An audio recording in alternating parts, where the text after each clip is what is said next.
Bharatiya Janata party की संसदीय board की बैठक आदरणीय प्रधानमंत्री श्री नरेंद्र मोदी जी की उपस्थिति में और सभी संसदीय बोर्ड के सदस्यों के बीच में हमारी आज बैठक हुई। और हम सब लोग जानते हैं कि 15 जून को राष्ट्रपति के चुनाव की अधिसूचना जारी हुई थी और उसी समय ये अधिकृत किया गया था पार्टी की ओर से कि हमारे वरिष्ठ नेता भारत के रक्षा मंत्री श्री राजनाथ सिंह जी और मैं पार्टी के अध्यक्ष के रूप में विभिन्न घटक दलों से और हमारे जो यूपीए के पार्टियां हैं उनके नेता उनके साथ हम बातचीत करें और बातचीत करके राष्ट्रपति के चुनाव के लिए सर्वसम्मति बनाते हुए हम आगे बढ़ें। हमारे आदरणीय राजनाथ जी ने यूपीए के घटक दलों के नेताओं के साथ बातचीत की, कुछ के साथ उन्होंने बातचीत की, कुछ के साथ हमने बातचीत की। बातचीत का दौर चलता रहा, लेकिन कोई सर्वसम्मति पर आने की बात हो नहीं पाई और नामों की चर्चा के बारे में भी कोई सर्वसम्मति नहीं हो पाई। और आज हम जानते हैं कि यूपीए ने अपना राष्ट्रपति का प्रत्याशी घोषित कर दिया है। इसलिए आज की बैठक में हम सब लोग जो संसदीय बोर्ड के सदस्य थे, सब इस मत के आए कि भारतीय जनता पार्टी एनडीए अपने सभी घटक दलों के साथ बातचीत करते हुए हम राष्ट्रपति चुनाव के में अपना प्रत्याशी घोषित करें, क्योंकि यूपीए ने घोषित कर दिया। हम चाहते थे कि सर्वसम्मति से कैंडिडेट आए, क्योंकि राष्ट्रपति का चुनाव सर्वसम्मति से होता है तो अच्छा रहता है।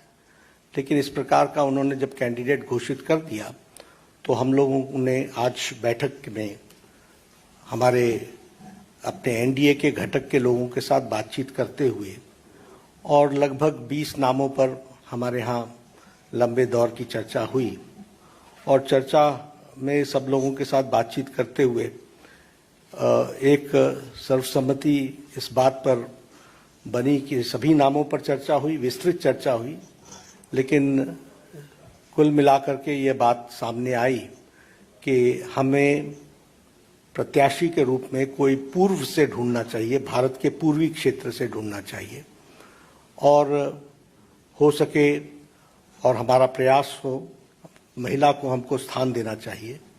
और आज तक कोई आदिवासी ट्राइबल प्रत्याशी राष्ट्रपति के रूप में नहीं आया है, इसलिए हमें ट्राइबल पर और पहली बार कोई ट्राइबल को भारतीय एनडीए की तरफ से हम कैंडिडेट बना सकेंगे, ऐसा संसदीय बोर्ड पार्लियामेंट्री बोर्ड का मत था।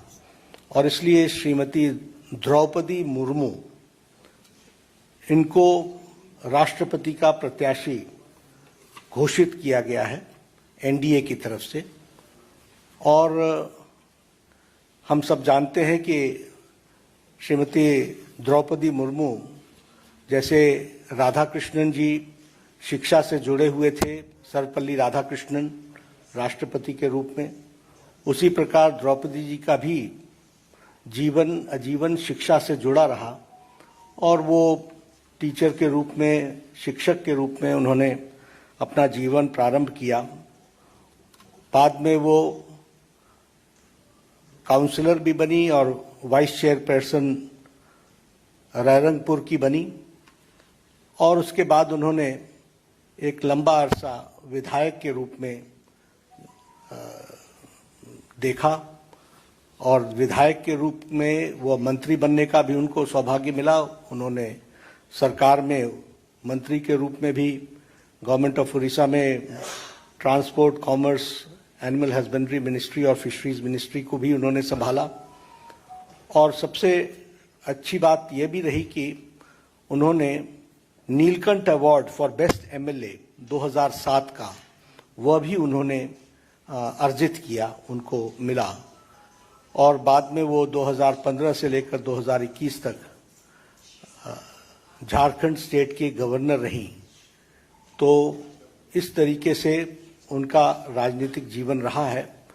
एक बहुत ही संवेदनशील महिला नेत्री, जिन्होंने शिक्षा से अपने आप को जोड़ करके जीवन में आगे बढ़े और जो जो जिम्मेवारियां उनको दी गई उन्होंने बहुत उत्तम तरीके से उसको निभाया है। इसलिए एनडीए ने और एनडीए के सभी घटक दलों के साथ बातचीत होते हुए आज संसदीय बोर्ड ने श्रीमती द्रौपदी मुर्मू को अपना राष्ट्रपति के कैंडिडेट के रूप में घोषित किया है। बाकी जानकारियां और डिटेल हम देंगे, उनका बायोडाटा आपको अटैच कर दिया जाएगा। यही घोषणा मुझे करनी थी। तो ये भी सब डिटेल्स वर्कआउट होगा, हम लोग उसके दृष्टि से चर्चा करेंगे, लेकिन घोषणा हुई है, यह मैं कहना। बहुत बहुत धन्यवाद।